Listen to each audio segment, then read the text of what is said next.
So please give a big delight welcome to Nick Frunzi.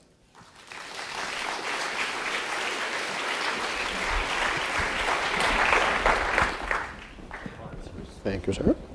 Okay. Good morning. Thank you very, very much for having me here today. I want to level set a little bit with who Esri is, because I'm sure almost no one in the room knows. Okay, let me ask that question. Does anyone know who we are? Oh, wow. Okay. Thank you. Here's a picture of Jack, and I will refer to him as Jack. Jack is our founder. The company was founded 44 years ago. It is completely private. It has never borrowed money. It owes no money. It has no debt. The company's completely run on a cash flow basis. It's the largest billion-dollar company you've probably never heard of.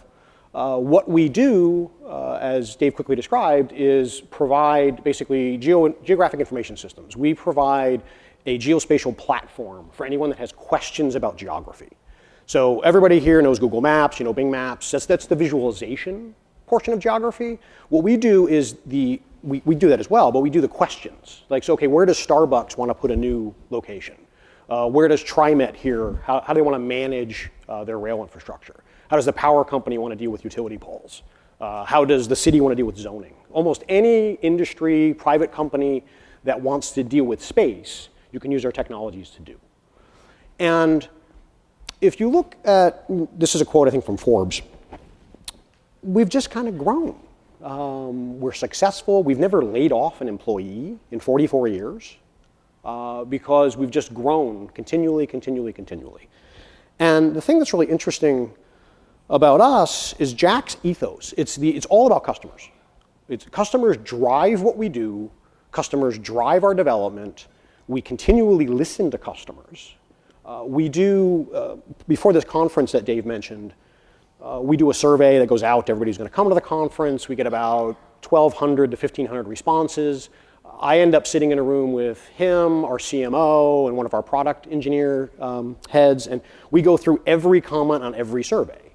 And this is a guy who will pick up the phone, call Robin in Australia, because it's the right time, and say, so I'm actually reading the survey that you submitted for our conference. And people were just like, this is Jack? What is, like, so the owner of this company is calling me out of the blue to respond to my survey. And that's essentially how he runs the business. And if we look at these 9,000 employees, what I can tell you undeniably is every single one of them is a hero. If a customer has an issue, they will do anything in their power, beyond their power, anything possible to support the customer, to help the customer solve the problem they have, and to basically, have people able to do the work that they do with our technology without any issue whatsoever. So if I give you this introduction, you may now think kind of how Dave introduced me, which is there's not a whole, why would I have to change? We're profitable, we're cash flow basis, we've grown for 44 years, everyone's a hero at the company. It's a great business. What's the problem? Well, there's a small problem. Is that you don't really know which hero you're going to get when you reach out to us. So what we have is a scalability and reliability problem. So when you reach out, someone's going to help you, and they're going to solve your problem. But you may not get the same solution from the different people you talk to. It'll be a solution, but it might not be the right solution for you. And it's even the concept of, if we use this kind of Superman analogy, even Superman has a bad day once in a while on the kryptonite side. You will run into a hero who's going to do their best for you, and they're really not going to solve your business problem. They may solve your personal problem, but they're not going to necessarily have the larger scale so that every time you contact us, you're going to get the same exact level of consistency and experience. So that's kind of the concept of, well, why should we improve? Or to some extent, people might say, what is left to improve? Which I tend to disagree with. We get a lot of resistance when we talk about customer experience because, not hubris, but kind of this idea like, well, we're doing really well. And I always like this Henry Ford quote of, we've incrementally grown the company. We talk to our customers. We listen to our customers. You know, we have a conference every year in San Diego. 14,000 people show up to it. And it's a week long of listening to customers, talking to customers. You know, we've got a website that's got X number of page views, and sales are up every year, sometimes double digits. And so what's, you know, what is there to change? That's the resistance to CX, because we think we do it already. So what we did is we took a small team and decided to kind of poke this a little bit. And in late 2012, we went out and we surveyed a specific group of customers. So one of the things you can do with our platform is you can trial the platform. So we have software as a service, we have software on desktops, we have software on servers. And you can get access to this technology, you know, pay anything, play with it, evaluate it, see if you might want to actually use our platform. So we decided to go after those people. Some of them are existing customers, some of them are customers that could be our customers. And we started looking at the systems, and what we found is throughout our platform, there are 11 different ways that you can get an evaluation. And there are 30 different back-end systems that manage it. So the idea is if you wanted to evaluate 2 products from us, you'll never have the same experience. Because what happened is some of our heroes designed what they thought was the best evaluation experience. But there's been no overall holistic piece. So we talked to these customers, we surveyed them, you know, how was your experience? How was this? And then in January each year, we have an executive meeting with Jack and my colleagues. And part of what I presented was on CX, among some other stuff. And we talked about trials and evaluations. We surveyed customers. And here's some of the feedback that we got.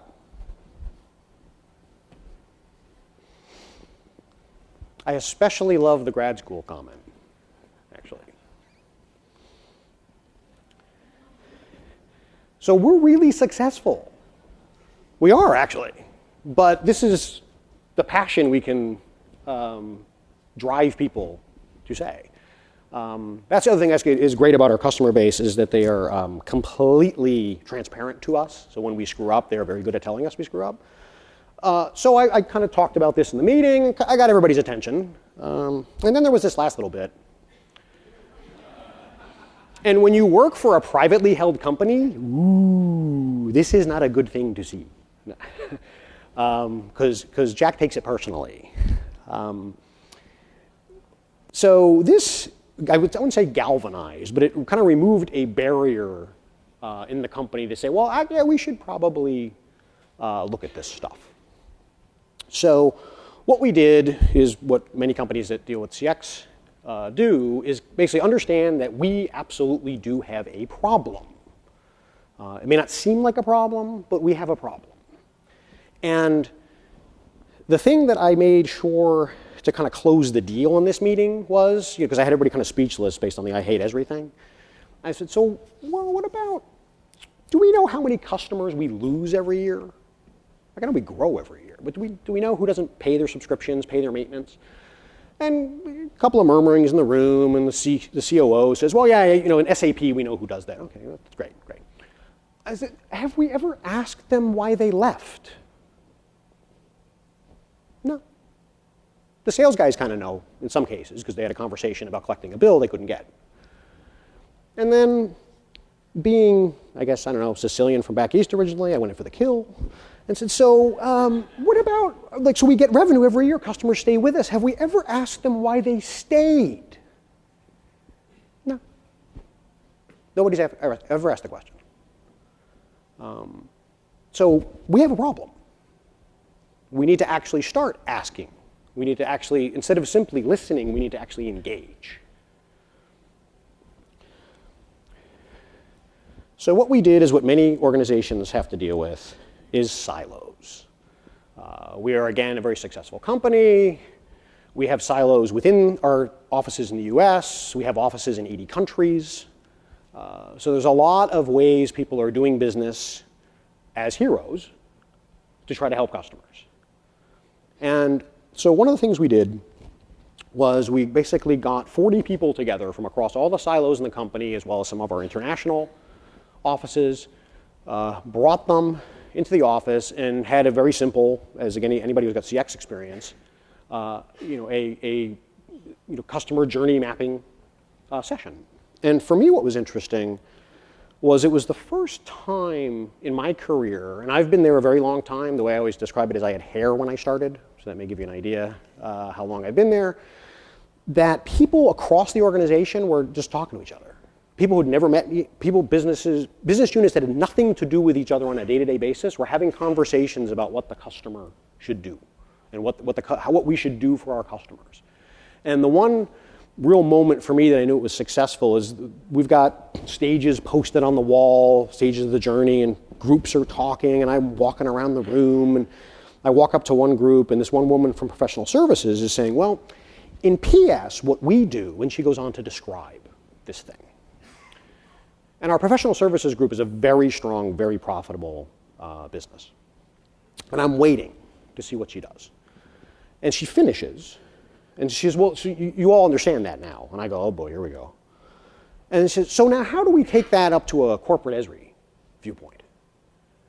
And that's when I knew I had it, is that we basically said, we have silos. Each of those silos has a competitive advantage, but we need to leverage them. So you don't destroy them. You actually say, okay, cool, we've got these silos. Well, what are the best practices out of your organization to help our customers, and how do we think about it in a global context instead of just for your business? So with this kind of green light, what we did next is a little bit what Leslie talked about. We designed the future. Okay, so we know what the experience is today. What should the experience be? And we really did blue sky this. And the example I can give you out of some of those meetings was one of our stages is the buying experience, so when you buy our products.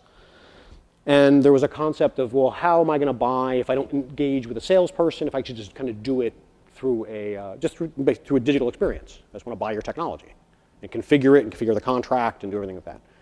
And there was a proposal that we'd actually have a hologram that would show up to assist you in your buying process. That led to conversations about, Obi-Wan, you are our only hope, and things about Princess Leia, and we're not doing that. But I mean, the team was able to go, we can do anything.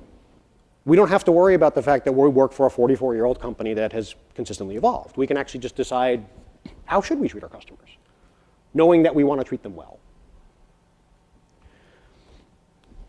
And what this really helped us change is this idea of working independently, which is what all the heroes do. It's what all the employees are it's a group like almost any company, really smart people, to this idea of working together. And not only us as employees, but engaging with our customers. So we took the journey, we took the touch points, we actually went out to customers and said, okay, well, here, you know us really well. We at Esri have done a bunch of navel gazing, about what we think you should have. And does any of this make sense? And what we found is that, yeah, actually, we do know our customers pretty well. There's some stuff we didn't know. Well, I'm not going to say we didn't know it. There's some stuff that they helped clarify, is a better way to put it. But for the most part, we were not off the mark. And they were happy we're doing this. So, because many of our customers have been with us for 20 years. And they've grown with us. So they're invested in our business. And they know we listen, and they know that we want to be there to help them. But they're having their own challenges in their businesses. And they want, actually one of the requests that came out of, one of the things we didn't think about was our customers actually want help with change management, which is an interesting idea. Because we evolve our technology with whatever is, the current technology that we should be, so 5 years ago, we didn't have any mobile technology. Now, of course, we have mobile technology. Our customers are going, well, how do we integrate this in our enterprise? So they've actually asked us to say, well, would you help us do change management in our own organization? Which is a really interesting request, but it shows kind of the relationship. An interesting side effect that this effort has had is the work we've done in CX has helped grow our user experience activity. So the company, actually, to be perfectly honest, The company has never had any user experience discipline whatsoever. We are an engineering firm, fundamentally. And so it's the people build software, people will come to use software. I'm not an engineer, so I can say that. I don't have that hubris. But what's happened is we actually now have, because of the activities we've done, we've actually built a UX practice, and we're hiring people that are like yourselves, some of you, that are skilled in UX, that have understand the discipline, and that we're going to build technologies and services that actually are fostered from real work instead of like, well, yeah, that guy thinks it happens to look good. Instead of actually, well, let's actually do testing. The other thing that's been, for me, really dramatic is for the very first time in all of our history, we have UX people now assigned to the engineering teams. So every engineering team now has a UX person that doesn't work for the engineering team, but they're assigned to the engineering team. So that the products and services we build in the future can actually be usable.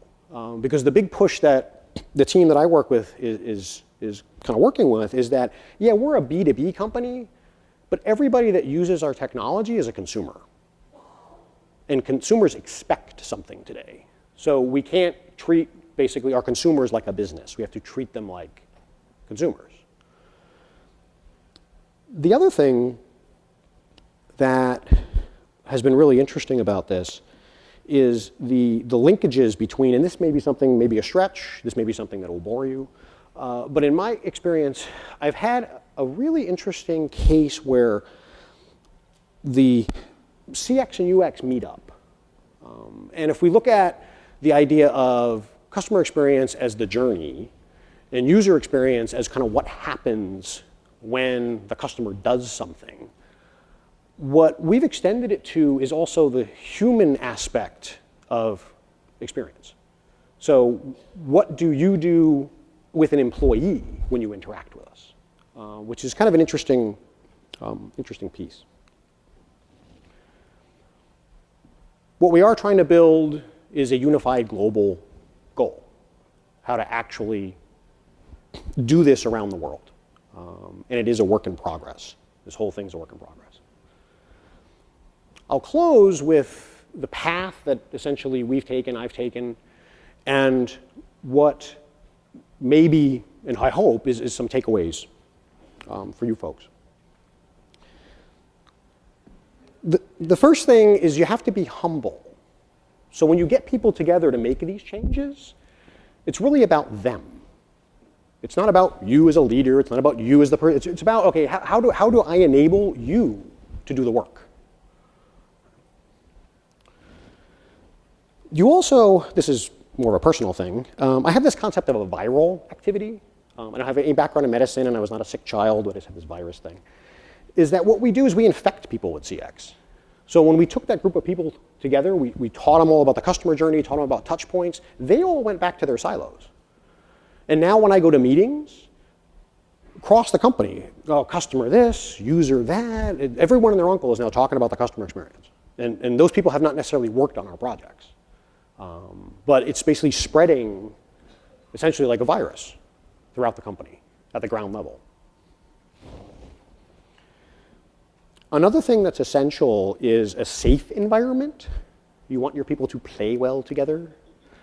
And what we were able to do is create an environment during our work that people could say anything. What's working at the company, what's not working at the company, what we should be doing. And they were saying things in the environment we were, they wouldn't tell their own line management. But they tell each other, and they tell us. And you have to create an environment where they can actually speak the truth and not feel that they're going to be punished for it. An important role that I had was to provide air cover, which is essentially if we're trying to do something and an employee can't get it done because of resistance, I can come in and take care of it, essentially. The wonderful thing I can tell you is while I've offered that service to people doing CX, it's never been used. People have just worked together. We've had things where development and marketing are having these conversations, and I'm like, well, if you need help, just have the dev guys call me. Never happens. People just actually work it out, which is, I mean, it's been amazing to see. Another thing we do with our project teams to kind of continue this activity is it's always cross-silo. So every project we work has different pieces of the business in it. So what you're fostering is more cross-silo relationships, cross-silo knowledge. So people are learning more about the pieces of the business that they don't do day to day, and learning about the understanding of those pieces of the business. And creating relationships. Generally, Esri in general is a very flat organization, and it is very network-based. And this is essentially helping new people, when you have 9,000 people, connect into the network and be successful. And the very last thing that we did is basically give acknowledgement. So we started off kind of humble, like to be perfectly honest, and this may sound trite, but what I've done a lot of is just tell people and say to people, thank you. I mean, it means a lot. It's basically just thank you for the work, thank you for the energy. We give acknowledgement back to the silos, because the people doing this, it's not their full-time job. So we'll go back into dev or marketing and sales and say, yeah, okay, so-and-so, you know, Joan did this great work this past year on CX and has worked on these projects. And that we fostered, again, an environment that they're going to be recognition for the work that they've done that is outside of their standard business, but in line with the focus that we have with customers. And with that, I'd like to thank you very much for your time.